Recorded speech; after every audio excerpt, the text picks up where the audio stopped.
এবারের 2026 সালের ভোট না দিলে কি বড় বিপদ? সবাইকেই কি ভোট দিতেই হবে? বিশেষ করে যারা পরিযায়ী শ্রমিক বাইরের রাজ্যে কাজ করেন তাদের কি বাড়িতে এসে ভোট দেওয়া বাধ্যতামূলক? ভোট না দিলে কি হবে? এই প্রশ্নগুলো বর্তমানে অনেকের মনেই ঘুরপাক খাচ্ছে। আপনি যদি একজন ভোটার হয়ে থাকেন এবং কাজের প্রয়োজনে দেশের অন্য কোনো প্রান্তে অবস্থান করেন বা অন্য কোনো রাজ্যে গিয়ে কাজ করতেছেন পরিযায়ী শ্রমিক হিসাবে, তবে আজকের এই ভিডিওটি আপনার জন্য অত্যন্ত গুরুত্বপূর্ণ। আসুন আজকের এই ভিডিও থেকে আসল সত্যটা জেনে নিচ্ছি।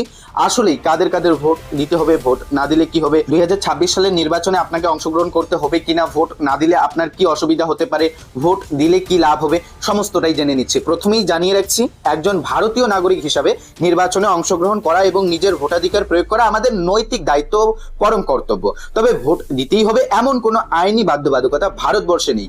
আমাদের দেশের সংবিধান অনুযায়ী এটি সম্পূর্ণ একটি গণতান্ত্রিক অধিকার। আপনি চাইলে ভোট দিতেই পারেন, আর চাইলে নাও দিতে পারেন। দেখা যাচ্ছে যে পরিযায়ী শ্রমিক ভাইরা রয়েছে, বাইরের রাজ্যে কাজ করেন, তারা ভোট দেওয়ার উদ্দেশ্যে তাড়াহুড়ো করে বাড়ি আসার চেষ্টা করছেন, কিন্তু অনেকে ট্রেনের টিকিট পাচ্ছে না বা নানান সমস্যার কারণে ফিরতে পারছেন না। তাদের উদ্দেশ্যে পরিষ্কারভাবে জানানো যাচ্ছে যে আপনি যদি কোনো কারণে ভোট দিতে না পারেন, 2026 সালের নির্বাচনে অংশগ্রহণ করতে না পারেন, তবে আপনার আইনত কোনো সমস্যা হবে না।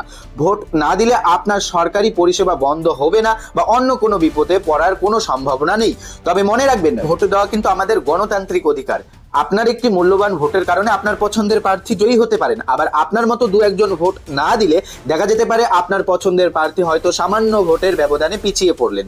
এছাড়াও ভোট না দেওয়ার ফলে ব্যক্তিগতভাবে আপনার জন্য কোনো ক্ষতি হবে না। তাই যারা টিকিট বা কর্মস্থানের সমস্যার কারণে বাড়ি ফিরতে পারছেন না, তারা আতঙ্কিত হবেন না। সবার শেষে জানিয়ে দিচ্ছি, ভোট দেওয়া আপনার নাগরিক দায়িত্ব হতে পারে, কিন্তু এটি কোনো জরুরি পূর্বক নিয়ম নয়। তাই অহেতুক গুজবে কান না দিয়ে সচেতন থাকুন। তো আশা করি আজকের এই ভিডিও থেকে আপনার কাছে বিষয়টা ক্লিয়ার হয়ে গিয়েছে যে নির্বাচনে অংশগ্রহণ করাটা বাধ্যতামূলক কিনা, ভোট দিতেই হবে কিনা, ভোট দিলে কি হবে, ভোট না দিলে কি হবে, এই বিষয়গুলি হয়তো আপনার কাছে পরিষ্কার হয়ে গিয়েছে। অনেকেই আপনারা কমেন্ট বক্সে এই বিষয়টি জানতে চাচ্ছিলেন, যার উত্তর হয়তো আজকের এই ভিডিওতে আপনাদের দিতে পেরেছি। যদি আপনাদের ভিডিওটি ইনফরমেটিভ মনে হয়ে থাকে তাহলে ভিডিওটিতে একটি লাইক করে নেবেন। যারা চ্যানেলে নতুন, চ্যানেলটিকে সাবস্ক্রাইব করে রাখবেন। ফেসবুক পেজ থেকে ভিডিওটি দেখে থাকলে পেজটিকে ফলো দিয়ে রাখবেন, এরকম নিত্য নতুন গুরুত্বপূর্ণ আপডেটগুলি সবার আগে পাওয়ার জন্য। ধন্যবাদ।